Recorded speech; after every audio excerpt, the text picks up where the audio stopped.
realization of one day dying in prison, whether it was of old age or prison conflicts. I've been incarcerated over 23 years. To many of you listening to my stories today, you probably weren't even born yet. When I arrived to prison at the age of 17, my mother was a young, beautiful, vibrant woman. To me, she always will be. My father was a strong man, is a strong man. My son, nieces, nephews, and siblings were all young children. I watched every family member age. Every life memory, it was only captured through photos. I've never been there. I literally missed out on everything. I wanted to live the fast life. I grew up thinking I knew the answers to everything, when in fact I had little to no experience. I wanted a life kicking it with the homies and partying with countless girls. Yet, due to me getting into trouble, I never had a chance to enjoy none of that. You know, we fight with rival gangs, yet in prison, we're forced to get along with all sureños. This includes our enemies. You know, and for those of you that want to understand how gangbanging is, well, like my first experience was, you know, before I came to prison, I got jumped by Logan, you know. And, man, I believe I mentioned the story in my first interview when I got jumped by Logan and I ran for the canyon. Well, when I came to prison, my first person that I was introduced to in prison was from Logan, and I was forced to shake that man's hand. To me, it was like a slap in the face to everything I grew up to thinking that they were my enemies. And in fact, when we got a riot against other races, hey, we had to defend that man.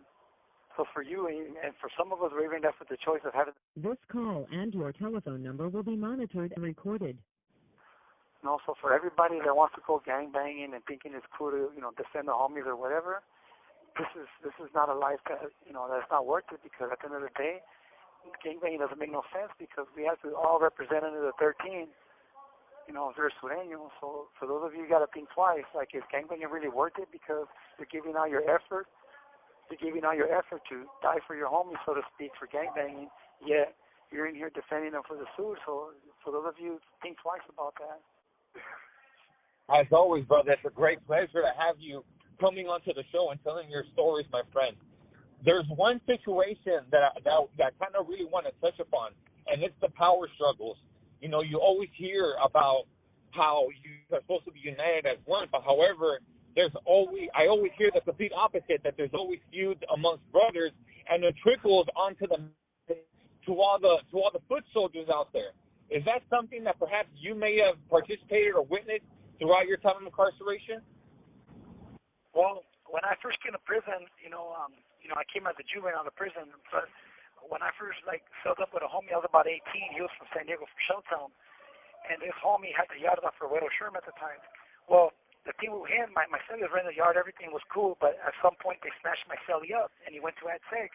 Well, as he came back from ADSEG, little did we know that guys already had reported to Pelican Bay about his, maybe he wasn't taking care of the yard as he should have, with the responsibilities that entail behind running a yard. So at this time, the carnal, Chino from DF, Chino from Garrity, and Chief Plus from 18 had sent down word to the yard and said, whack him.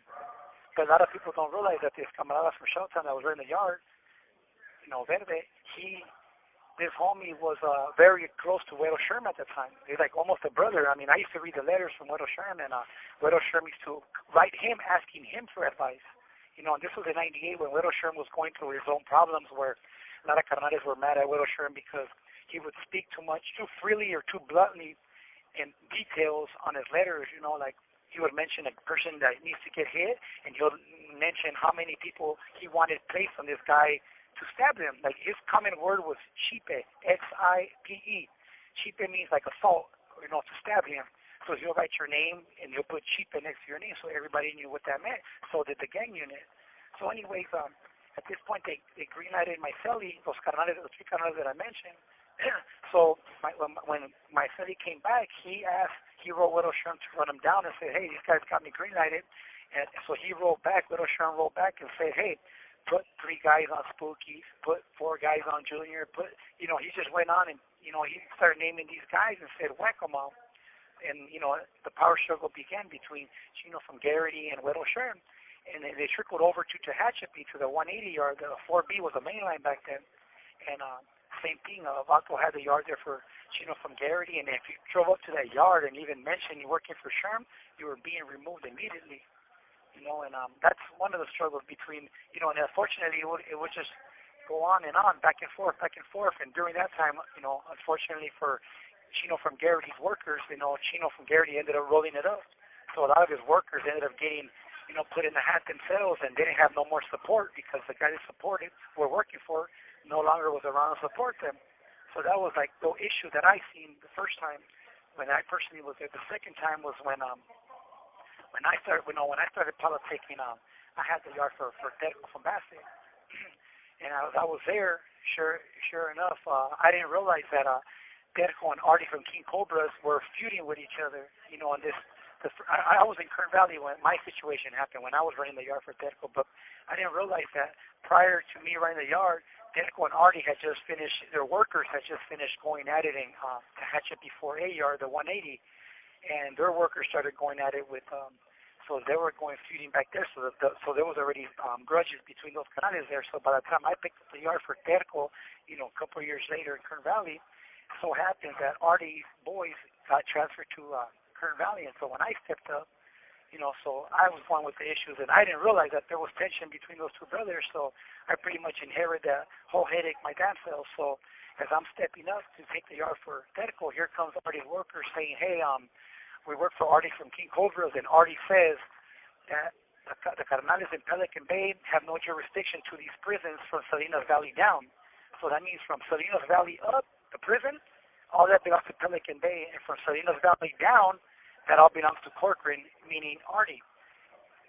So meaning, so that was the problem. So when I got there, I had just finished talking to Chino from Maravilla, Peanut Butter, when I was in Tehachapi. I was in the shoe, so I spoke to him, and only thing he explained to me was when you get transferred to Kern Valley, it's a new prison, start a mesa. So none of us knew what a mesa was. None of us. So I was like, okay, so we had an idea, mesa meaning 5 people.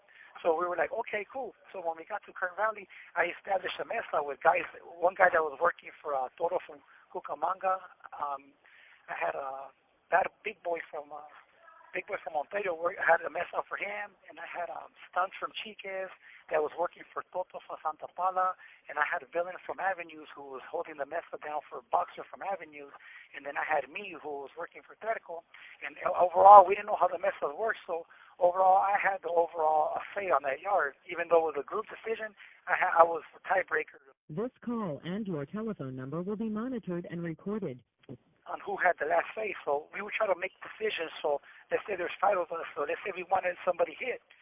So if 3 people voted, hey, we want to remove him, it was majority rules, so we would vote to remove him or not remove him, depends, like I said, majority rules. So, but at the end of the day, we didn't know how the mesa ran, so when Artie's crew got there, I explained to Artie's crew, like, hey, I never heard of a jurisdiction, but if you want, we can put you on the mesa when the time comes, when the seat gets open.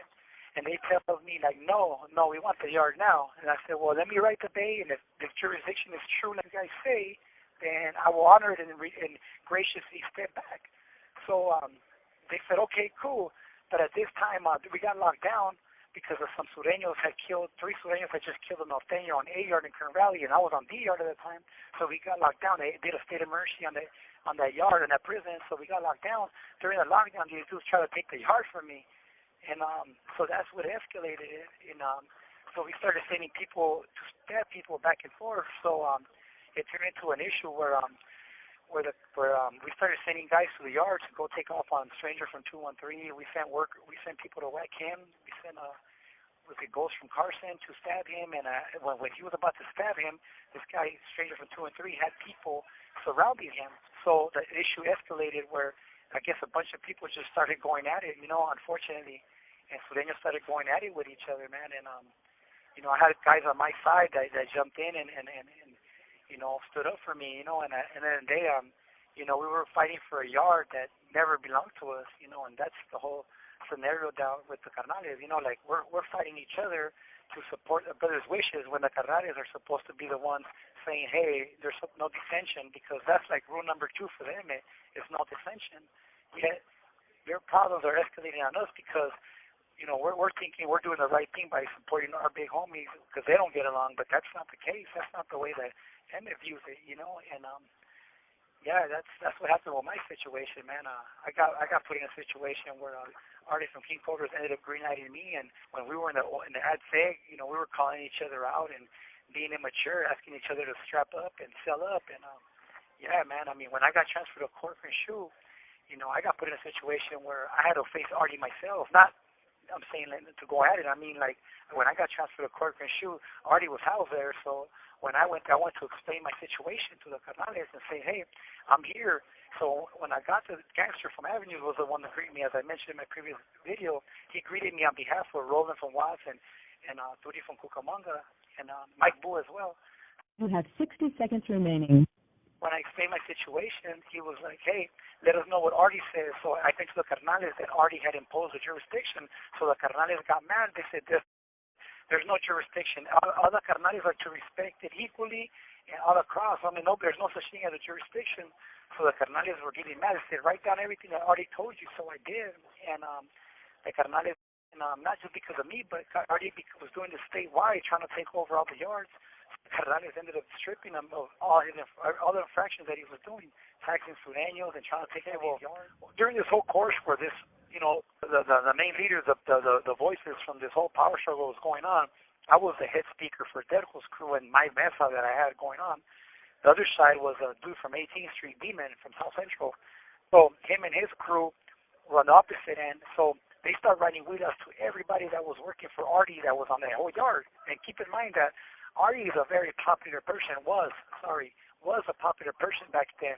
He had a lot of workers, man. So when this whole bus came from Corcoran Shoe, he corresponded with all the Sureños that were on this facility and tells them, hey, we're taking this yard away from Sneaky and his crew, where this is Artie's land. And so I'm like, at this point, one of his workers steps up to me and says, hey, fool, they just recruited me to whack you. And I'm like, what? So I'm like, okay, cool.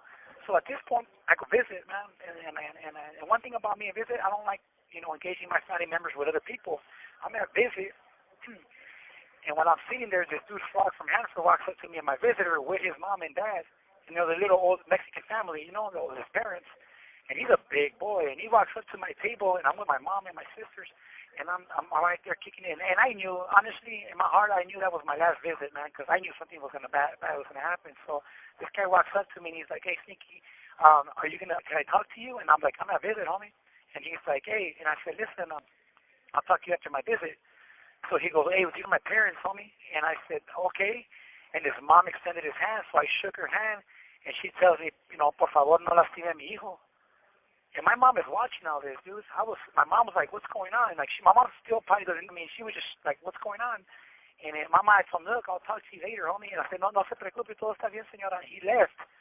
And after the visit, I talked to him, and I said, hey, man, if your crew challenges me, I have a yard, man. I told you guys that I would renounce graciously. If Pelican Bay says this jurisdiction exists, I will renounce, man, no problem. Again, I'm smart enough to know that these yards are not mine. I'm just a voice in the yard, man. That's it, So when I did that, so I was like, fine. So he's like, cool.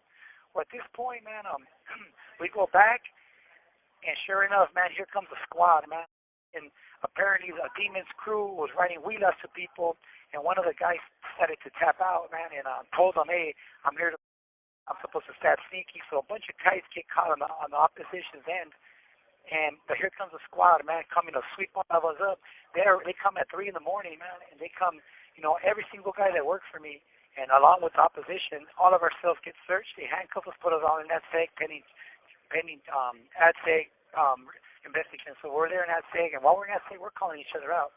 I believe I called out Shanker from Highland and Eddie from OC Vandals, and I called out Demon from 18. And I remember, like I said, it isn't fun to call someone out in a cell fight, self-stabbing. It's not, man. That's the most scariest thing you can go through. But at the same time, you're active, and you're being challenged, dude. I mean, what do you do? And it's the worst feeling in the world. But hey, and the whole time I sat there quiet. I was like, I'm not saying anything, but yet these guys were making noise, talking about let's sell up, so let's do this. But yet when we would call each other out, they could sell up. None of them would put the cell moving. So it was like we were going back and forth, and it was like, dude, I'm not gonna park in a. So at this point, we gave my workers to start moving in with people. I tried to move in with the dude. The dude walked off the tier. That's when Shanker from Highland walked off the tier. So I'm like, oh, cool. There goes that one. For me, I'm relieved.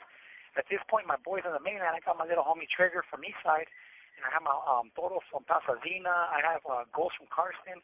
All you guys walk in, who's they, from Eastside 13, I think Cholo, no, not Cholo, Spence, Grumpy, I believe. And I have all these sureños. They form a little crew up, and they start rushing Artie's crew, man. And before you know it, all their friends and their friends jump in, and there was like about, on the 115, it described it being a 100-man riot of all sureños, man. That was the worstest thing that could happen, man. I mean, for us, it was we didn't know that was taking place. And at that time, we had Toker from Pasadena Via Boys, was one of the main ones that he was helping us out, and he had a big crew to support us, and he was working for Tonito from Wilmot at the time. So we had a lot of support, because again, it was being challenged where it was a Corcoran versus Pelican Bay thing, which it really wasn't, but that's how the Artie's crew was depicting it as. So a lot of people were siding with people like, oh, I'm going to back up the Bay Big homies, I'm going to back up Corcoran Big homies. So it turned into a big old thing, and at the time, mostly everybody from 18th Street was going supporting Corcoran because of Artie, and Artie's secretaries were from 18th Street. So the Rayeta kicked off all these people. They all come to the back, man, and it was chaos in the back, man. I've never seen it like that where the cops were accidentally putting in opposition because they didn't know who was involved in the riot, so they were setting people up that didn't, that they weren't even aware of who was with who. So when we go to the back, we told everybody, hey, no, none of that is to happen back here. Whatever happened on the main line, keep it there until we figure out what's going on. And, so everybody agreed to, and then, that whole issue just kept going on and on. Artist crew kept getting hit, Dedco's crew kept getting hit, and it just kept going on back and forth. So like I said, by this time I get transferred to Corcoran Shoe, and I meet the Carnales, and when I get there, I'm greeted by gangsters from Avenues, and all this happens. So I meet up with Artie. Artie let the Sureños in the NS know to skip cages so I can land next to Artie. And Artie heard my story out, and Artie, he tongue-lashed me, and I let Artie know, like, listen, Artie, I'm not a punk. I grew up in Nevada just like you, man. I didn't disrespect you. I didn't do this. And he asked me, well, why are you single cell? And I said, okay, well, check it out. When I first got here 2 weeks ago, I landed off the bus. I moved in with Puppy from V&E, and I explained to Puppy from V&E, hey, homie, I got issues from Artie. And at the time, Puppy was saying that he worked for the Grajetas. So I'm like, okay. So he's like, look, I understand. Artie greenlights a lot of people. Don't worry about it. It'll probably blow over. So I'm like, okay, but I'm just letting you know, homie, that if you attack me, homie, from behind, chances are I'm gonna win the cell fight, dude, because I'm healthier than you. So please don't stab me from behind. And he says, I got you, don't trip. And I said, if you help me from the front, and if I overpower you, I will just throw the fierro away. I will not try to stab you with it. So we'll leave it like that. He goes, cool. So we had a good understanding, but he knew that I had did nothing wrong. I explained it to him. So at this time, Artie from King Cobras had just thrown an overdose, and when he overdosed, man, he had wheelers in his cell that got caught with saying, that he wants Nicky from San Diego, removed. You know what I mean? So that wheeler was going to go to my building, and unfortunately, when he overdosed, the cops started, so they single celled me. They had paperwork, and Artie agreed, yeah, I did do that, man. I didn't know you guys knew about that. And I said, yeah, and I let the... This call and your telephone number will be monitored and recorded. I let him know. I said, well, I let the Carnales know why I'm single cell. And you just agreed to it that did happen, that you get caught with a wheeler. He goes, yes, I did. I said, okay, cool. So he already tells me, hey, listen, man, I never said there was a jurisdiction, homie. My workers must have misunderstood my words. And I said, no, the wheeler's stating that you said, there's a jurisdiction. And that's what I let the other Carnales know. And then so Artie was like, he yelled at me, tongue-lashed me. He's like, hey, well, check it out, man. I'm going to give you a pass on the condition that you give that Terco doesn't greenlight none of my workers. So I said, okay, cool. So I went back to the cell. I wrote Terco a letter. Terco, they responded back and said, no. He says he's not going to remove the greenlight off Artie's workers. And I was like, oh, man, well, where does that leave me, So I got a duty in the Carnales and the other Carnales there, and I explained to them what was going on. They tell me, don't worry about it, homie. This guy's in the process of getting disregarded right now because he's statewide, and he's lying, homie. He's lying about everything he's doing, and he's blaming his secretaries, which were at the time was Indio from 18th Street. And he goes, he's blaming him for doing all these things without his consent. And I said, okay, cool. So they told me hang tight. And at that time, Turi and Gangster from Avenue and Turi from Kuka, they gave me a pair of boots and a knife to hold on to. And they tell me, hey, go ahead and hold on to these fierros. So you figure anybody who's in backstabbing, but another carnal, and another carnal gives you a fierro and boots to wear, I'm thinking, oh, cool, man. He strapped me up. I mean, I felt a lot safer, man. I'll tell you that. When Duty did that, it's like he kind of gave me the bottle, you know, and so the gangster from Avenues, and yeah, dude. I mean, that was my whole scenario with my past, and the thing about it, like about a week later after the carnales, they tell me, hey, don't worry about it, we'll fix your situation. IGI comes and tells, hey, we're giving you your double cell back. You know, and I was like, oh, hell no. You know, and they tell me, hey, Sneaky, you're going to move in with Mike Boo from Norwalk. So I said, okay, cool. And then in my mind, I'm thinking, oh, that's cool. I'd rather move in with Mike Boo because Mike Boo is not going to do nothing to me. You know, he's an older carnal. So then they told me, no, you're going to move in with Mando from Hard Times. And at the time, Mando had just got to Cork Shoe. So I'm like, okay, cool. And they told me, no, never mind, you're going to move in with Güero from Verdugo. And Güero wasn't a carnal yet, but he was in the process of becoming a carnal. So all my fears came back, like, I get a guy that's trying to earn his bones to get me. So I said, okay, no problem. And I moved in with Güero. And, you know, not one time did Güero ever indicate that he was going to hit me or nothing, or like, you know, stab. And then like about a year later, they made Güero a carnal, and then me and Güero had a heart to talk. I told him, hey, fool, remember when I had a green light? And he's like, yeah. And I'll never forget it. I told him, man, it's been a crazy year, man. I thought I was going to get hit by you, and then now they make you a carnal, homie.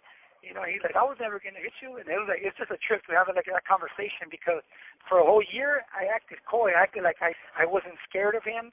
And like I wasn't, because, you know, you don't want to ever show that emotion that you're scared or fearful of anything. So for a whole year, I mean, I was on my... You have 60 seconds remaining. And you know, and man, I never ended up getting hit, you know. It's just, yeah, man, it's just like a psychological torture, and a lot of people don't know. I mean, how do you even sleep? How do you even sleep? I mean, I wouldn't be able to go to sleep knowing that, you know, there's a guy who's trying to make his bones, and I'm being set up with him. That's mentally overwhelming right there. It was very overwhelming, and that's why when Duty embraced me and Güero embraced me, they said, you know what, you had a hard year because this whole time you thought you were going to get caught and you stayed here. Most people would have left. And I said, you know what, I figured if I was going to die, at least I'll die around the people that I respected, you know. That was my mentality at the time.